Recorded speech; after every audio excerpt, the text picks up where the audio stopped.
Versículos 4 e 5 do Salmo 46, que é o que iremos estudar essa noite, diz: há um rio cujas correntes alegram a cidade de Deus, o santuário das moradas do Altíssimo.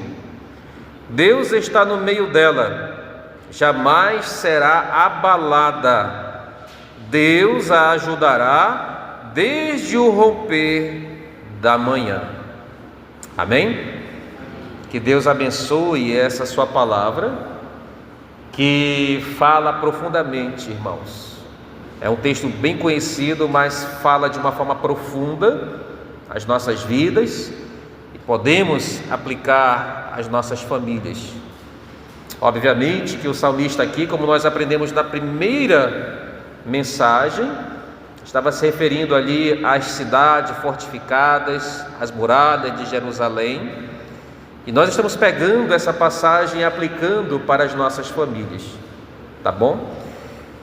E portanto, hoje nós iremos falar sobre o tema fortalecendo os alicerces do lar, tá, irmãos? Pegando aqui o que o salmista deixa bem claro: jamais será abalada. Para que algo esteja realmente firme, é necessário, acima de tudo, que o alicerce esteja bem preparado, que o alicerce esteja bem trabalhado, para que possa suportar a pressão vinda de fora, tá bom? Quando nós olhamos para nossas famílias, irmãos, nós precisamos aplicar essa verdade aqui, que a verdadeira força da família não está nas aparências externas. Tem muita gente que quer mostrar, quer aparecer que a sua família é perfeita, que sua família não tem nenhum problema, que o seu casamento é top 10, top das galáxias, que os seus filhos não dão problema, não dão dor de cabeça, não dão preocupação, que os seus filhos são perfeitos. Então as pessoas, irmãos, hoje elas querem realmente mostrar para os outros essa falsa perfeição, ok? E para isso usam as redes sociais, para isso usam outros artifícios, outros meios, para mostrar que a sua família é melhor do que as outras.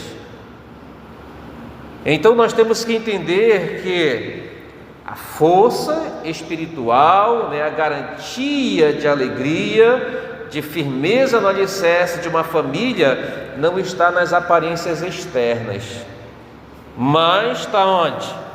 Nos fundamentos espirituais que sustentam o lar. E quando Deus, irmãos, Ele está no centro do lar, quando Deus está no centro da casa, essa casa não será abalada. Ok? Quando Deus realmente se torna o alicerce do nosso lar, irmãos, nada, absolutamente nada pode desestruturar nosso lar, nossa família. Mas é necessário que Deus esteja ali no centro.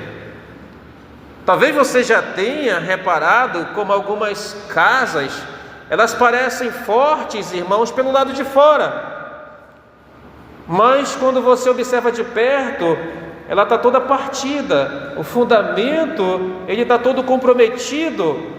Então de longe você observa uma construção estável, mas quando você chega perto e observa os detalhes, você então começa a ver o que? As falhas existentes na estrutura. Assim também é com muitas famílias. De longe você olha e vê coisa bonita, mas quando você olha de perto, você vê então onde está abalada a estrutura daquele lar. E Jesus falou isso lá em Mateus capítulo 7, do sábio que construiu a sua casa sobre a rocha e do tolo que construiu a sua casa sobre a areia. Quando vieram o vento, a chuva, quando vieram a enchente, o que aconteceu? A casa que estava construída sobre a areia, ela ruiu, e a casa construída sobre a rocha, ela ficou firme, ela permaneceu como ela estava. Qual era a diferença, irmãos, disso tudo? O que diferencia a casa construída no alicerce com a casa construída na areia? Jesus deixa bem claro: o sábio que construiu a sua casa sobre a rocha é aquele que ouve a palavra e a pratica.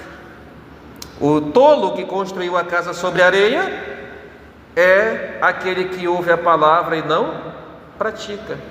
Então, se você ouve a palavra e pratica, você pode dizer que Deus é o fundamento do teu lar. Você pode dizer que Cristo é o alicerce da tua casa. E você pode dizer que ela está estruturada sobre algo sólido, algo que vai deixar a sua casa firme diante das dificuldades da vida.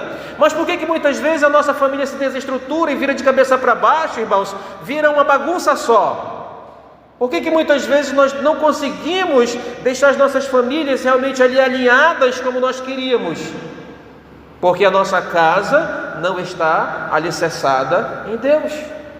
Porque eu ouço a palavra e não pratico. Então aqui está realmente a segurança para a minha casa, a segurança para o meu lar. Jesus Cristo deixa bem claro: quem ouve a minha palavra e as pratica será comparado então a sábio que construiu a sua casa sobre a rocha. Quando nós voltamos aqui para o Salmo 46, irmãos, o salmista que ele descreve uma cidade sustentada por uma coisa que é invisível, um rio que corre por dentro da cidade. Vamos focar mais sobre isso daqui a pouco. Mas observe que esse rio que o salmista deixa, que ele frisa aqui, irmãos, é a presença de Deus constante dentro da cidade. Aquele rio que o salmista fala representa a presença de Deus dentro da cidade, e para nós representa Deus dentro da nossa casa, representa Deus dentro da nossa família. E o que observamos então no texto, irmãos? A primeira coisa que nós observamos é que o rio de Deus, ele alegra a cidade, trazendo para nós o princípio do que? De que a vida espiritual, uma vida espiritual realmente firmada em Deus, traz alegria para o lar. O texto do versículo 4, do número 46 do Salmo, diz: há um rio cujas correntes alegram a cidade de Deus. O rio, irmãos, para nós hoje é uma coisa muito comum, né? Você vai ali na beira, você vê o rio. Mas lá no Oriente Médio, irmão, é diferente. E não tinha essa visão que nós temos, água em abundância. Então o rio era a fonte de vida ali na região, ali no Oriente Médio. Ainda é, né? Eu disse era, mas ainda é. Mas o que nós entendemos como princípio? Onde havia rio, havia provisão. Onde havia rio, havia crescimento, havia prosperidade, havia segurança. Assim também é na nossa casa. Esse rio que está dentro, que passa por dentro dela, que é a presença constante de Deus, traz à nossa família o que, irmãos? Traz à nossa família provisão, crescimento, segurança, traz à nossa família alegria, como o texto está dizendo. Só que o que acontece? Muitas famílias não são alegres, são tristes. Muitas famílias são famílias preocupadas. Muitas famílias são famílias, irmãos, que não têm paz. Por quê? Por que não tem essa alegria? Porque a presença de Deus não é constante ali. A presença de Deus, irmão, não é abundante, não traz vida como o rio trazia para a cidade naquela ocasião. Então, lá onde a presença de Deus é constante, vemos que é necessário para que haja essa alegria. O próprio início do versículo 4 deixa isso bem claro, irmãos. Então, um lar com Deus transborda de alegria, mesmo em tempos difíceis. Olha que coisa interessante, irmãos. Lembra que Paulo fala em Filipenses capítulo 4, e a paz de Deus que excede todo entendimento guardará a vossa mente, o vosso coração. Por que Paulo usa que excede todo entendimento? Porque é algo, irmãos, interessante. Porque mesmo diante das dificuldades, problemas da vida, das preocupações, eu vou ter paz. Essa alegria também tem o mesmo princípio, porque mesmo diante dos problemas, das dificuldades da vida, ainda assim a minha família, ela vai ser uma família o quê? Que transborda de alegria, mesmo em tempos difíceis. Você tem vivido isso na tua família? Você tem vivido isso no seu lar? Não? Então falta esse rio correr por dentro da tua casa. E esse rio nós já aprendemos que é a presença do Senhor Deus. Irmãos, conheço famílias simples, famílias que não têm muitos recursos, famílias, irmãos, que muitas vezes chegam à beira da necessidade, mas são famílias cheias de paz, são famílias cheias de alegria. Por quê, irmãos? Qual é o segredo dessa família ou dessas famílias? É que existe um rio correndo no meio daquela casa. Eles fazem o devocional em família. Quantas vezes nessa semana você juntou a sua família e disse assim: vamos ler a Bíblia todos juntos? Aconteceu isso na sua casa? Não? Então falta correr esse rio dentro da sua casa. Quantas vezes nessa semana você chegou para os seus filhos e disse: vamos fazer um devocional aqui? Vamos cantar ao Senhor juntos? Vamos orar aqui em família antes das refeições? Aconteceu isso na sua casa? Então não é à toa que está faltando paz e alegria lá. Não é à toa que está faltando realmente essa alegria sobrevinda desse rio que passa dentro da sua casa. Quantas risadas, irmãos, em meio às lutas, uma família que tem esse rio correndo por dentro da sua casa pode ter. Quantas vezes você pediu perdão para alguém da sua família nessa semana? Quantas vezes você perdoou também? Tudo isso, irmãos, demonstra a presença de Deus na minha casa. Como que está a fonte espiritual do seu lar? Pastor, eu não li a Bíblia com a minha família, eu não orei com meus filhos, não orei nas refeições com eles. Agora, se eu perguntar para você o seguinte: quanto tempo vocês gastaram assistindo televisão?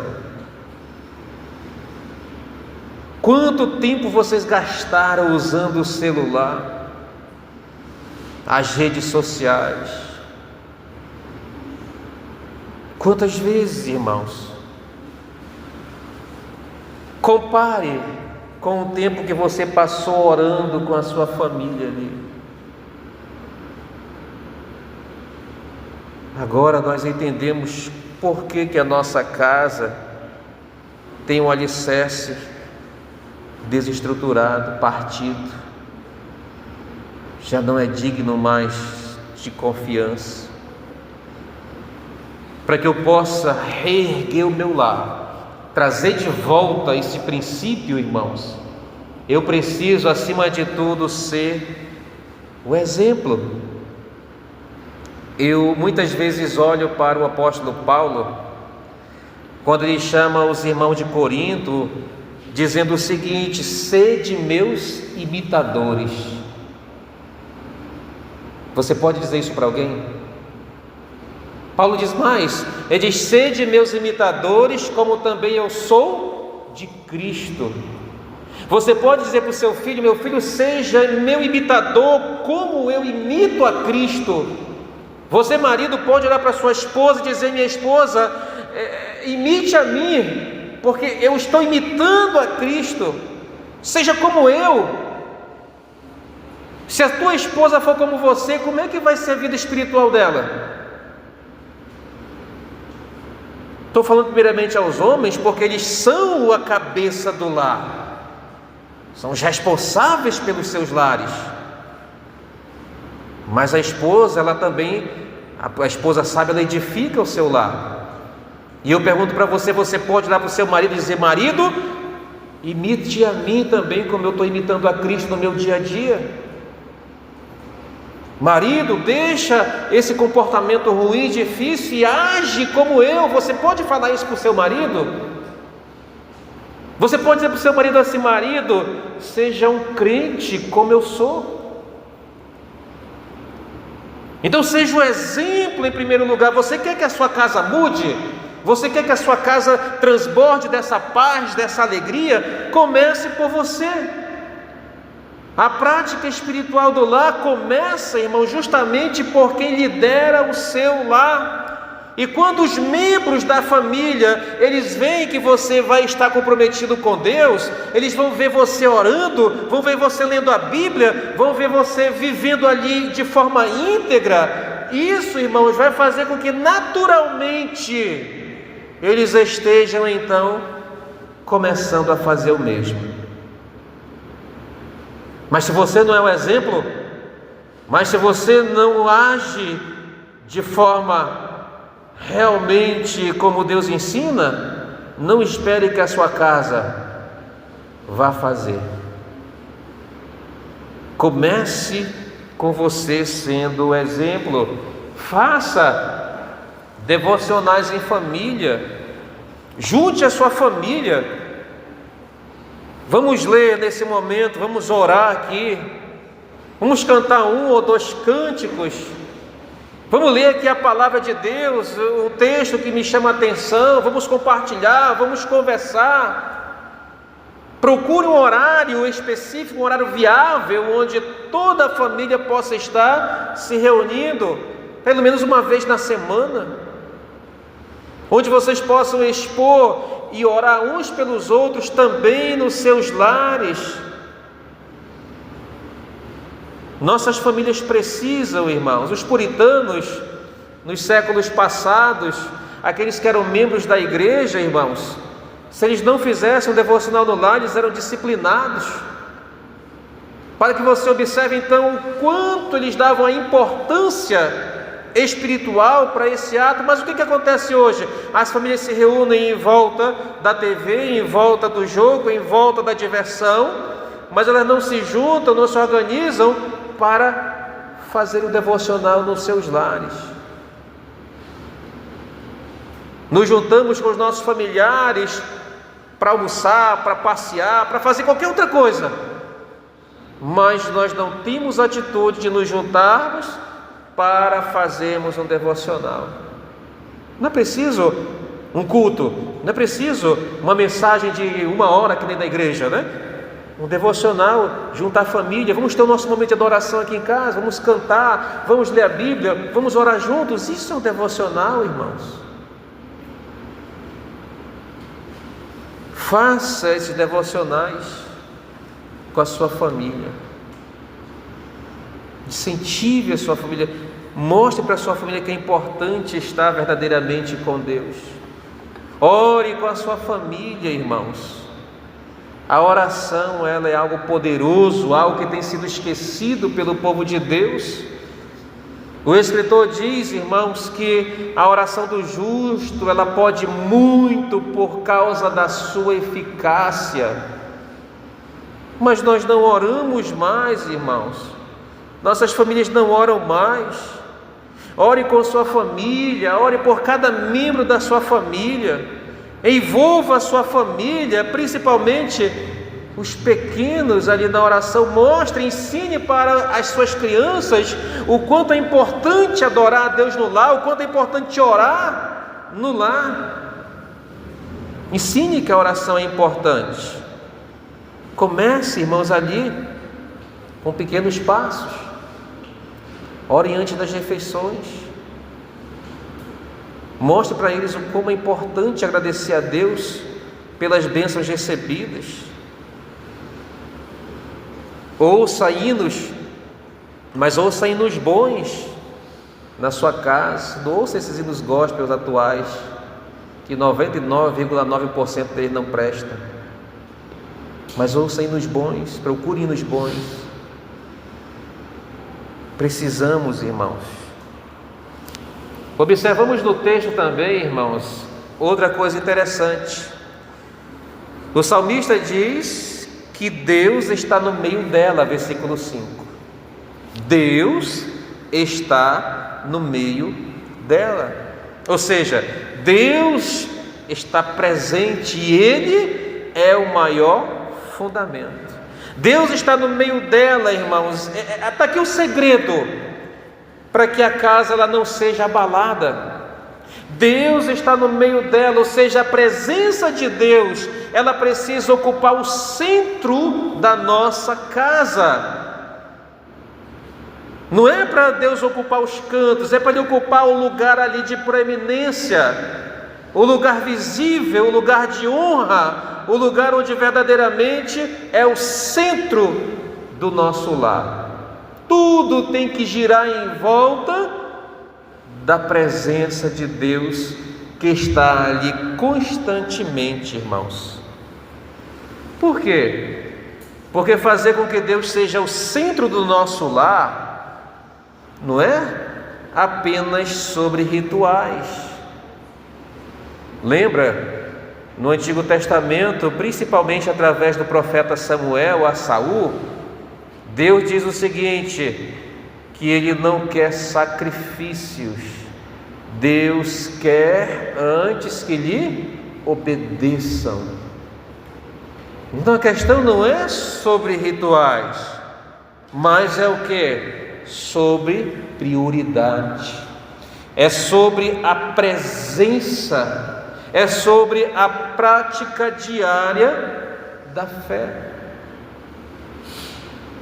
Meus amados irmãos, nós vivemos dias em que as distrações, as pressões vindas de fora, têm feito com que nós estejamos colocando prioridades erradas na nossa vida.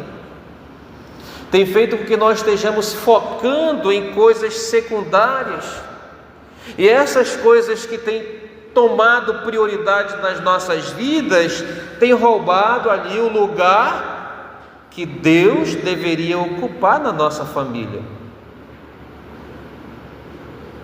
Tiramos Deus do centro e colocamos outra coisa.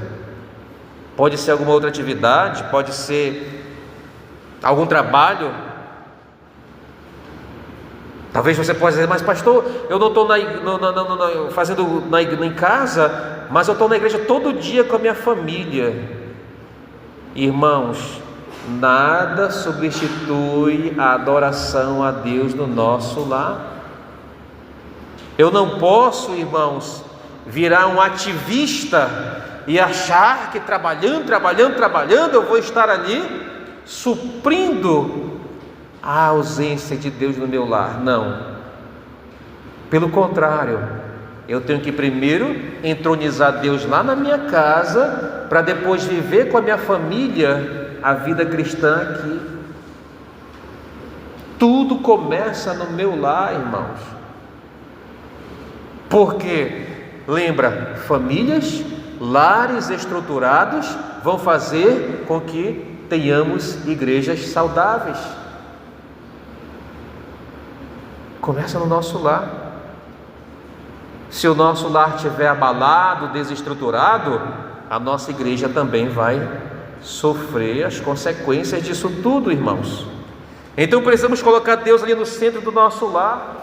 E colocar Deus no centro do lar, irmãos, não é o jargão que muitas vezes usamos, né? Não é somente palavras bonitas ali, mas é uma decisão diária que devemos ter, constante, para que possamos ver o nosso lar transformado, para que possamos ver famílias fortes. Um casal estava à beira do divórcio, irmãos, então eles procuraram auxílio, procuraram conselhos, nada adiantava. Então alguém disse para eles o seguinte: olha, orem juntos todos os dias da semana. Eles ficaram meio desconfiados, né? Já diziam que tinha acabado o amor, que não tinha mais nada, cumplicidade, mas vamos seguir esse conselho, vamos orar uma semana juntos. Sabe o que aconteceu, irmãos? No final da semana, Eles estavam chorando, abraçados, reconciliados, porque Deus havia voltado ao meio do seu relacionamento. Quanto de nós, maridos e esposas, oramos com os nossos cônjuges no decorrer do dia, ou até mesmo quando vou dormir? Você pega a mão dela, né? Segura, vem orar comigo, minha velha, vou orar por você. Você faz isso? Como que nós queremos lares abençoados, irmãos? Como é que nós queremos ter lares diferentes do mundo, se nem isso nós fazemos? Ore com a sua esposa, ore para ela, na sua oração, né? Diga: Deus, tu sabe como eu amo essa mulher. Olha, já vai deixar a tua esposa ali toda derretida, né? Meus irmãos, isso fortalece o casamento, o vínculo, a intimidade. Precisamos aplicar isso, irmãos. Então Deus, Ele está realmente dentro da tua casa, ou Ele é só uma decoração? Pense nisso. A oração conjugal, irmãos, o diálogo verdadeiro ali com o Senhor, as decisões guiadas por Deus, tudo isso vão ser sinais de que Deus realmente está no meio da nossa família. Estabeleça também prioridades espirituais. Jesus diz em Mateus 6,33: buscai em primeiro lugar o reino de Deus. Você está fazendo isso na sua casa? Você está ensinando os seus filhos a fazerem isso? Mas você está ensinando como? Por palavras ou por exemplo? Porque ensinar falando é uma coisa, mas você ensinar com a tua vida é outra. Você diz: meu filho, seja alguém justo, mas aí quando o filho sai, ele vê um gato lá no teu contador, né? E ele diz: papai está dizendo para mim ser justo, tem alguma coisa errada aqui. Ele está burlando a Amazonas Energia. Como é que eu vou querer que a minha família seja abençoada pelo meu exemplo, irmãos? Como que eu vou querer isso, irmãos? Então procurar e buscar em primeiro lugar o reino de Deus. Quando nós olhamos para isso, irmãos, nós vemos então a questão do nosso tempo. Será que nós estamos usando o nosso tempo para procurar Deus em primeiro lugar? Porque a maneira como nós usamos o nosso tempo mostra para nós quem realmente está no centro. Porque nós temos tempo para tudo, irmãos, mas não para Deus. Até o nosso sistema biológico, ou sistema imunológico, ele é interessante, porque grande parte dos crentes só adoece quando é para ir para a igreja, quando é para ir para trabalhar, quando é para ir para festa, quando é para ir para passear, não adoece não, mas quando é para ir para a igreja, estou doente. Isso é geral, irmãos. Que prioridade eu estou dando? Como é que eu quero que a minha família seja feliz, tenha paz e tenha alegria, irmãos? Será que nós pensamos que Deus é tonto? Que Ele não observa? Que Ele não enxerga as coisas? Será que nós pensamos que podemos esconder algo de Deus, irmãos? Não, irmãos, não podemos. Organize a rotina familiar para que você possa incluir momentos ali com Deus. O próprio culto doméstico, a leitura bíblica. Leia a Bíblia com a sua família.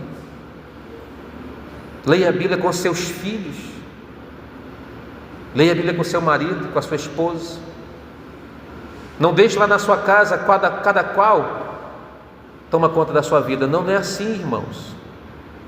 Se nós queremos ser felizes, alegres, juntos, então temos que trabalhar também juntos. Colocar Deus no centro do nosso lar, colocar Deus ali realmente entronizado, é algo, irmãos, que exige compromisso e esforço. Sabe por quê? Porque adivinha, quem não quer ver Deus entronizado? Quem não quer ver Deus no centro da tua casa? O adversário, Satanás mesmo. Ele não quer, não. Ele vai fazer de tudo para que vocês não encontrem tempo. Ele vai fazer de tudo para que vocês sejam tão ocupados a ponto de ficarem cansados e não poderem organizar em família a adoração ao Senhor. Ele vai fazer com que a tua rotina seja algo tão perturbador que você não vai ter cabeça para ter ali a oportunidade de chamar a tua família para adorar a Deus. Ele vai fazer de tudo para que você esteja cheio ali e não tenha condições de adorá-lo. E a gente já não tem o interesse. Meus amados irmãos, quando Deus ele é o fundamento da casa, a casa ela se torna firme, mesmo em meio às tempestades. Deus não pode ser buscado, irmãos, somente aos domingos. Deus não pode ser procurado somente no final de semana. Deus tem que existir na nossa vida, irmãos, todos os dias, constantemente. O conselho de Paulo é orar sem cessar. Oração é adoração, irmãos. Tem que ser sem cessar.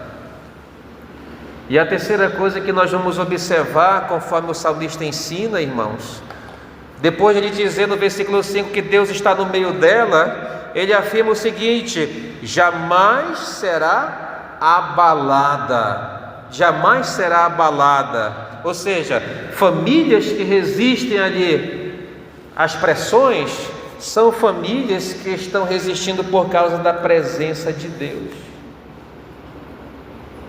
Porque Deus está lá presente, aquela casa, aquela família, ela não vai ser abalada. A palavra abalada aqui no hebraico, irmãos, ela dá a ideia de ser sacudida.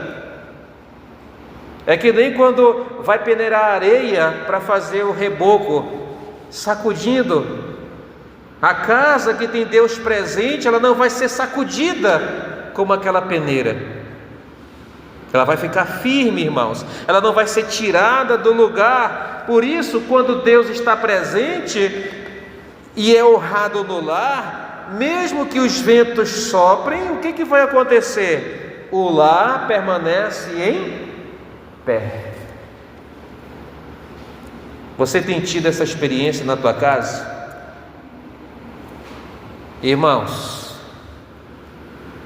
observamos na palavra de Deus há muitos exemplos de famílias que resistiram às dificuldades porque Deus estava no centro. Eu vou dar alguns exemplos aqui para os irmãos, vou procurar ser bem breve, mas observem só. Lembram de Noé com a sua família? Noé, mesmo vivendo numa geração corrompida, a geração que Noé viveu, irmãos, era uma geração tão pecadora que aquele pecado chegou até os céus e Deus resolveu acabar com aquilo. Naquela geração, Noé foi achado justo diante de Deus. Uma geração má. Noé ouviu a voz do Senhor. Pela fé, ele construiu a arca ali com obediência e ele salvou a sua família. Irmãos, que lição nós tiramos disso? A obediência de um líder espiritual pode trazer o quê? Proteção e salvação para toda a família. Paulo disse para o carcereiro, quando o carcereiro perguntou para ele: o que eu faço para ser salvo? Paulo disse o seguinte: crê no Senhor Jesus e serás salvo, tu e a tua casa. Porque ele, como cabeça, ele como líder, seria o que? O canal de salvação que Deus iria estar apresentando ali no seu lar. Homens, nós temos trazido para nós essa responsabilidade. Cláudio Duarte, ele compara os homens, homens bananas nos dias de hoje. Por quê? Porque os homens não trazem mais sobre si a responsabilidade de cuidar, de guiar, de conduzir o seu lar no caminho do Senhor. Os homens amoleceram, irmãos. Os homens ficaram com medo. Os homens, irmãos, sucumbiram às pressões dos dias de hoje. E muitas vezes quem é responsável pelo cuidado do lar, por guiar, por conduzir o lar, adivinha quem é? Das mulheres. Por quê? Porque os homens não estão fazendo o seu papel. Os homens não estão sendo sacerdote do seu lar. Os homens não estão sendo cabeças do seu lar, irmãos. Já pensou se Noé fosse como muitos de homens hoje? Como muitos homens de hoje? Ele tinha morrido, ele, a sua família, todo mundo. Ou então ele teria dito: mulher, faz aí a arca, porque eu não garanto não. Teria repassado a responsabilidade para ela. Então veja, irmãos, precisamos realmente trazer de volta esse princípio masculino. Uma vez nós estudamos durante o mês da família todinha sobre homens em crise, masculinidade em crise. Acho que no meio da família passada nós falamos também sobre família, e eu frisei muito sobre a responsabilidade do homem. Mas como é que está lá na tua casa? Tem tido essa autoridade, trazido sobre si essa responsabilidade? Outro exemplo que nós vimos, irmãos, é José e sua família, os filhos de Jacó ali. O que aconteceu? José foi vendido pelos seus irmãos, mas ele perdoou os seus irmãos, perdoou a sua família e salvou inclusive eles da fome. Mesmo sendo injustiçado, lembra que ele foi vendido, queriam até matar ele, mas ele foi vendido. Lá no Egito ele permaneceu fiel a Deus.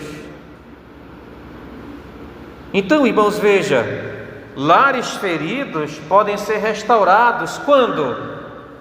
Quando há o perdão, quando a fé realmente é existente no plano que Deus tem. José diz para os seus irmãos o seguinte: olha, vocês intentaram mal contra mim, mas Deus reverteu esse mal em bênção, de forma que hoje o mundo conhecido da época está vivo por causa do que vocês fizeram.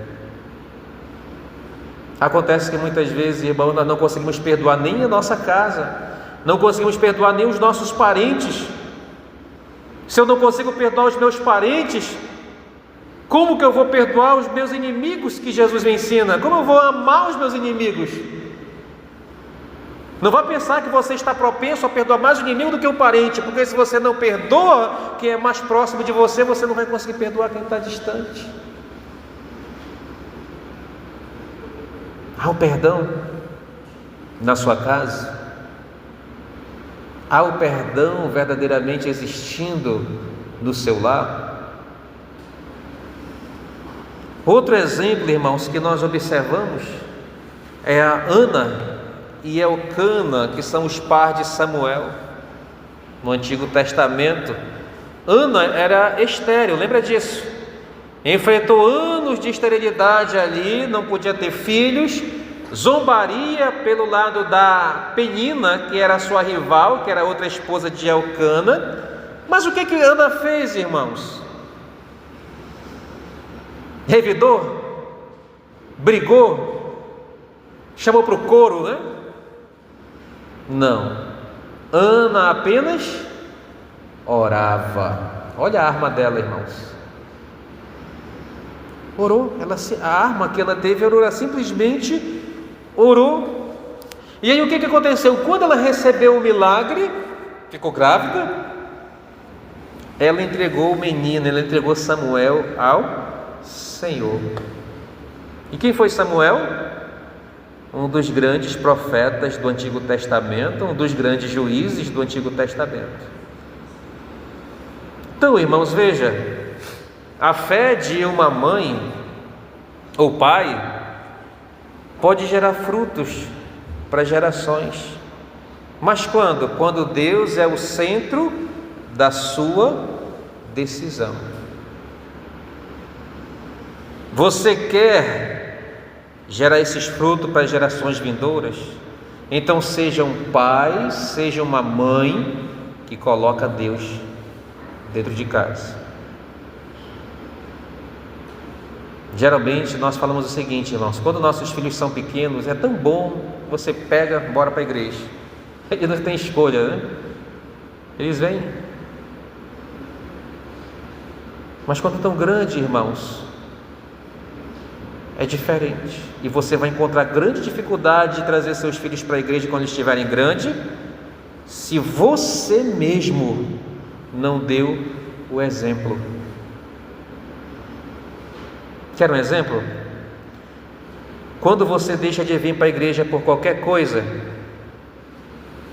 para ir para a festa, para ir passear, para ir para o aniversário, para ir para o bingo, para ir para o sorteio, teu filho está pensando o seguinte: bem, mamãe e papai não foram para a igreja, então isso quer dizer que a igreja não é tão importante assim. Eles vão para a igreja quando querem, então eu também posso ir para a igreja quando eu quiser. Mais uma vez, quando seu filho é pequeno, é fácil de trazer, mas se você fazer isso continuamente, ele vai colocar na sua cabeça que para a igreja não é importante, não posso trocar por qualquer coisa. E aí quando a gente está grande, aí quando eles estiverem grandes, a gente pensa assim: onde foi que eu errei na criação desse cabeçudo, né? Eu ensinei tanto meu filho a ir para a igreja, mas agora ele não quer mais ir, porque você plantou lá atrás essa falta de compromisso, essa falta de responsabilidade. Outro exemplo, irmãos, a família de Josué. Josué 24:15 é o texto que nós conhecemos bastante. Quando Josué já estava avançado em idade, ali já prestes a bater as botas, ele declarou o seguinte, uma das frases mais lindas que eu acho. Ele olhou e disse: eu e a minha casa serviremos ao Senhor. Ele era um líder, irmãos. Ele estabeleceu ali, de uma forma bem clara, para a sua família, para o povo de Israel, a sua posição espiritual. E ele deixou bem claro: se vocês querem servir aos deuses que os amorreus, que os habitantes de Canaã serviram, vocês podem servir. Sabe por quê? Porque eu e minha casa vamos servir ao Senhor. Irmãos, isso mostra como ele influenciava a sua família, como ele influenciava o seu povo. Então, mostre para as pessoas, mostre para o mundo, mostre para a sociedade, mostre para os seus familiares essa realidade, essa verdade. Mostre para eles que você e a sua casa estão servindo ao Senhor. Por quê? Porque famílias que tomam posição pública por Deus, elas resistem a esse relativismo hoje existente, que não existe, né, uma verdade absoluta, tudo é relativo, inclusive a fé, inclusive a opção da sua sexualidade. É o que você quiser, mas quando você afirma isso com autoridade, mostrando a realidade na sua vida, nada desse relativismo ou dessa pressão cultural, irmãos, vai atingir a tua família. Agora, o que acontece hoje? Que muitas vezes nossos filhos na igreja são uma coisa, mas lá fora são outras. Por quê? por falta disso, falta dessa autoridade. Não somente nossos filhos, às vezes nós mesmos, né? Na igreja somos santos, mas lá fora somos completamente diferentes. Não pode ser assim, irmãos. E o último exemplo: Maria, José e Jesus. Irmão, lembra que foi um escândalo social ali na época, aquela adolescente aparecer grávida, noiva de um cidadão, e a pena dela seria de morte, teria que ser apedrejada. E nós conhecemos bem a história de José sendo íntegro, não querendo ali que Maria sofresse aquilo, guardou ali para si, até que veio o anjo e avisou ele então que aquele que Maria estava grávida era concebido pelo Espírito Santo. Depois veio a perseguição, fugiram para o Egito, porque Maria e José confiaram ali no propósito de Deus, correram para o Egito por causa da perseguição de Herodes, protegendo ali o seu filho. E isso nos ensina o que, irmãos? Que quando Deus é o centro, Ele guia nossa família. Quando Deus é o centro, irmãos, Ele protege a nossa família. E Ele vai cumprir o seu plano, vai cumprir o seu propósito na nossa família, mesmo nos momentos mais difíceis que possamos passar. Ele precisa, irmãos, estar no centro. Se Ele não estiver no centro, a tua família vai ser sempre uma família sofredora, vai ser sempre uma família que não tem paz, vai ser sempre uma família, irmãos, que não tem alegria. Deus tem que estar no centro, irmãos, como o salmista ensina.